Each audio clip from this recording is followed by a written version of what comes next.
Welcome to Dollars and Cents with Freedman Financial, the home for financial advice in a language you can understand. Created by Marc Freedman of Freedman Financial, he and his team of certified financial planner professionals will discuss timely topics that help individuals and families make smart financial decisions. And now, get ready for this week's edition of Dollars and Cents with Freedman Financial. Welcome to another edition of Dollars and Cents with Freedman Financial. My name is Marc Freedman. And I'm Marion Gilman. And we're here to provide you with some financial advice in a language you can understand.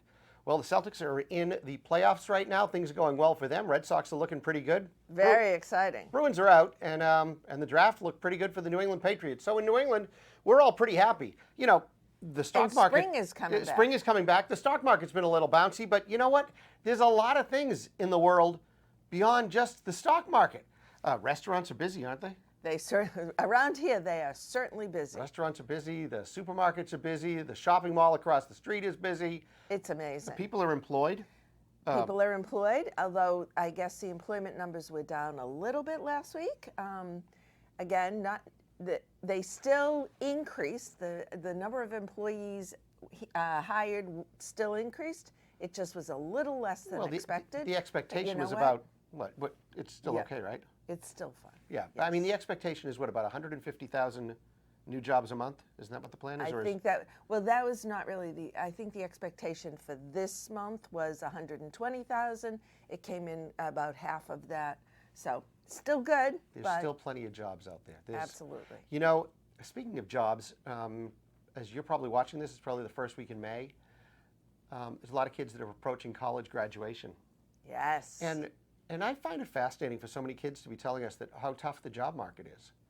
And I'm not really convinced that that's the case. No, what do you think's happening Well, here? I just think that the kids are, in many cases, just waiting for someone to respond to an email that they sent through Indeed or LinkedIn and just hoping that they're just going to say, hey, come work for me.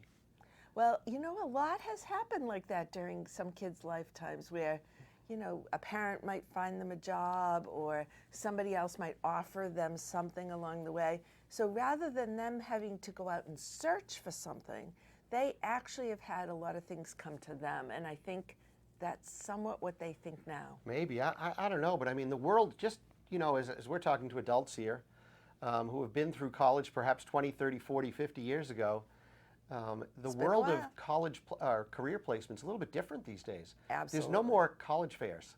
I mean, career fairs. Remember you used to do that? Recruiters would come and they'd interview you on campus. That doesn't happen anymore. Okay. So it's interesting when I go out and talk to some of these kids in colleges about finding a job. And I was at Babson a couple weeks ago, and everyone in the class, all 30 kids in the class, the seniors, they all had jobs. But the year prior, when I was at Merrimack College, there were 4 out of the 25 or 26 kids that had jobs. And it's interesting to see how people go about trying to find a job these days. And many of the students are waiting, like we said, for them to come to them, rather than students following up with a phone call, with an in-person visit, with networking, et cetera. And it's unfortunate. That's how you find jobs, at least the jobs that you want. Yes, and sometimes an email just doesn't do it. Many times an email just doesn't do it because employers want somebody who has a little more incentive and follows up a little bit on their, if you sent in a resume, they follow up. And, you know, that's not always the case, I think. Yeah, it's, you know, and this is part of our theme in today's podcast that we're talking about is you don't know what you don't know. And in many cases, the world has changed in a lot of different ways. And frankly, as my kids remind me, Dad, that's how it was in the old days. Yeah. Things are a little bit different these days. But I do think there's something to be said for being proactive, for going out and selling yourself. Because what I hear from a lot of employers saying, one of the first questions that an interviewee, a child or a college graduate that goes to an interview asks is, what's the work-life balance like?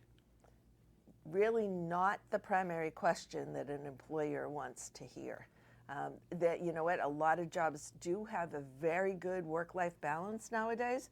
Unlike when we were kids, I think, in getting our first job, we wouldn't have even thought, I don't think we even knew that phrase, work-life balance. No, of course not. I mean, look, the labor laws were a lot different back when we were growing up than when the kids are growing up, and there are a lot of protections, rightfully so, for a lot of folks. But I don't think work-life balance is the first sets of questions you should be asking. Absolutely. I think you should be going to an interview, even if it's entry level, saying, here's the skill sets that I've learned in college that I can bring to you. And it's great to be able to understand how you might apply those skills in that particular company or in that industry. So you do a little research on the company prior to going for an interview, and to help yourself get familiar with the workings of the company. Right. I mean, look, if those of you that watch the show, or if you've been on our website, you know that we're looking to hire somebody right now. And one of the questions that I often ask is tell me, what excites you about coming to this office? Now, the reason that I ask that question is simply being inquisitive to see how much have they looked into our firm. What do they know about the office? And it amazes me how unprepared people are that come to the interview. And that's the easiest thing in the world right now. I mean, we were talking about it earlier in the office. Remember when we didn't have Google? I mean, you couldn't, researching a company was hard work. You went to a library, you looked through books. I mean, this was not an easy thing to do. Now, I mean, you can Google any company and you probably can get a huge history of the company, everything they do, what type of departments they have. I mean, it's amazing what you can find. Yeah, it's really interesting. So, it's just a little tidbit for those of you who want to share it with your kids or the college-age kids that might be looking for a career. It's important to be proactive and to do that. But, in this theme, Marion, of knowing what you don't know or trying to deal with that, we see this happen a lot with a lot of prospects or even clients that come to the office that raise some issues around the world of personal finance that is based upon what they hear from their friends, neighbors, relatives, or what their parents told them. And Marion, maybe you can give us another example of something that's happened like that. Yeah, there are so many examples of this, but I mean, one of the number one issue that occurs in our office, and again, we do have a fair amount of older clients who might pass away and leave an inheritance to their children. The children have absolutely no idea of what the rules are surrounding those inheritance dollars. And there are specific rules. If you inherit an IRA, a retirement account, from a parent, there are specific rules as to how much you need to take out each year, how long you have in order to take that money out, and there are penalties if you don't follow those rules. Yeah. Well, let's even make it even simpler, because a lot of people seem to think that the will is an incredibly powerful tool in the estate planning process. It's an important tool, don't get me wrong. But many people think that the will supersedes everything. And in reality, the will is what I call the street cleaner that comes through that takes care of whatever's left over. Absolutely. So think about this. Imagine that the only asset that you owned was your IRA. You rented a place, you had an IRA, and that IRA had $200,000. And you've named your 2 children as the beneficiaries on your IRA. But you have a will. And you said, I sat down and I thought about all the people to whom I wanted to leave a little tokens of everything to. And I want to leave $1,000 to all of my nieces and $2,000 to all of my grandchildren and $1,000 to this charity and $500 to that charity. And then you die. And your children inherit your IRA because they were listed as the beneficiary. What happens to all of those items that you listed in your will of how you wanted money to be distributed? Will any of those people see that money, Marion? Well, unless you have accounts elsewhere, potentially at the bank, nothing will go through that will. So if you have named beneficiaries on a retirement account, and honestly, we can't set up a retirement account without having named beneficiaries on it. That retirement account goes to those named beneficiaries. No one else. It does not go through the will. Or if you have assets that are structured in a trust. Correct. Or if you have assets that are owned jointly, depending upon the joint ownership, of course, at your death, that goes directly to those people. These are what's called named beneficiaries, like you just said. Right. And so all of that agonizing thought of who's going to get all of this money and how you're going to divide, it may not even get to them. Now, hard assets like jewelry and furniture and things like that, sure, that will all get taken care of. And that's the only way to actually leave the hard assets. You Right. have to name you have to name somebody in your will or in a trust. And what else, Mary? What are some of the other things that, when we think about things that we don't know what we don't know? Well, so, we see examples of this all the time. To go to the other extreme, new people starting out and they have the ability to contribute to a workplace retirement plan. Many of them don't even know what that is and have never asked if that's available through their company. But another piece of information that actually really confuses them is it will ask whether you want to set up a Roth 401k or a traditional 401k. Who knows what that is? Do you know whether you should even ask the question? How do you ask the question? Yeah, and many folks might look at it that they say, well, I heard that if I'm young, I should go with the Roth 401k, and if I'm older, I should go with the regular 401k. I don't know that that's true. It all depends upon your situation, your earnings, right. everything else in your life. All of those are important components. Financial decisions should not be made in a vacuum. They should be made looking at all of the other elements within your financial life. And oftentimes, we're either too busy or we don't want to really think about all that other stuff. And it can lead to some decisions. I'm not saying that they're going to be bad, but they could have been better had you been a bit more thoughtful the way you looked at your financial situation. Well, another really great example of this is people set up, again, 401ks along the road, and they see they can take a loan against the 401k. Well, isn't that great, right? Or you can take out $10,000 to buy your first home from your 401k. But what they don't know is that it's taxable income to them. So they have to be Well, it's taxable income when, Marion? Not when they take the loan. Not when they take the loan, but if they are taking money out, $10,000 out, that's taxable income to them.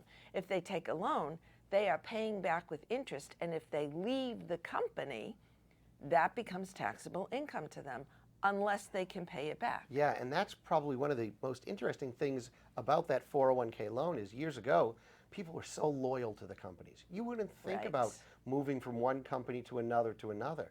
But look, every day we hear about layoffs. We hear about people looking for better opportunities and other jobs. And if you had a loan against your 401k, unless you have the financial capacity to pay off that loan before you leave and go to the next company, the loan that's outstanding is going to be added as taxable income to your earnings this year. And that can be a big surprise when you go to do your taxes. It really is. And Yeah, speaking about absolutely. surprises and taxes, Right. that was something that really happened this year. A lot of people were surprised by the taxes they had to pay. Absolutely, and for a variety of reasons. So when you're taking money out of a non-retirement account, you might have a capital gain in whatever stock or investment that you have in the portfolio that you have to sell to turn it into cash. And that there could be tax consequences of that. If it's a capital gain, there will likely be tax consequences. But there's no tax withheld when you do that, and nobody actually says to you, this is taxable, although it will show up in the account. So you have to be very careful about that. Also, any income generated in a non-retirement account, whether it's a bank, a CD, a bank savings account, the interest rate on those, dividends in an investment portfolio, or what they call capital gain distributions, all of that is considered taxable income in the year in which it was paid. So you got to be careful. There's that, and then the big one that we're finding more and more often is many folks have had investments that they've owned with previous relationships. Perhaps they inherited some money, they inherited stock, whatever it was, and now it's listed on a brokerage account. But what's called the cost basis, the amount of money that they paid for it or that they received the securities at, is not listed. And as a result, when the stock or the security is sold, there's a gain, and that gain can be far larger as a reported taxable gain than it need be. And unless you're willing to take the time, or perhaps work with a financial advisor to try to make an educated understanding of what that cost basis should be, you could find yourself owing a heck of a lot more in taxes than you Absolutely. perhaps should have. Absolutely. And also when you sell a house. Same you know, thing. if you've lived in a house for a very long period of time and you have huge capital gains, there is an exclusion for a primary residence of $250,000. Or $500,000 for a married couple. That's right. And so there is some exclusion, but what if you've made $1 million on that property? You now owe taxes on that other $500,000. Yeah, there may have been you're some costs married. of improvements and all that Right. kind of stuff, but that spread, if you don't maintain what that cost is, you could find yourself owing a lot in taxes. Absolutely. You know, these are all little tidbits that we're sharing in today's podcast that are part of things that we call you don't know what you don't know, right? And that's really it. And there are, look, we could sit here for hours and give you thousands of different items, but it's one of the reasons that people choose to work with a financial advisor, someone who is a certified financial planner, someone who wants to place your interests first and understands the big picture of your financial life. Absolutely. So if now's the time for you to get serious about your financial planning and investment management needs, we hope you'll give us a call. Our phone number, 978-531-8108. That's 978-531-8108, or visit us on that thing called the World Wide Web. FreedmanFinancial.com. That's Freedman. 2 E's and a D. Financial.com. Go to the bottom of any page if you like. Put in your name and your email address, and you'll get signed up for our weekly newsletter. More than 7,000 subscribers are part of it. It lands in your inbox every Friday at 10:30 in the morning, and we've been sending it since March of 2009. Oh, and get this, we write it ourselves. None of this boilerplate stuff that we can buy from somewhere else. We write our own newsletter. That's going to do it for us this week. We'll be back again with more financial advice in a language you can understand. You've been listening to Dollars and Cents with Freedman Financial. Have a great day, everyone. Enjoy. During today's episode of Dollars and Cents with Freedman Financial, your host may have discussed specific financial planning and investment ideas that are for general information only and not intended to provide specific advice or recommendations. Please remember that investing involves risk and may include loss of principal. Always consult a certified financial planner professional, qualified attorney, or tax advisor prior to investing to determine what is appropriate for you. Securities and advisory services offered through LPL Financial, a registered investment advisor, member FINRA, SIPC.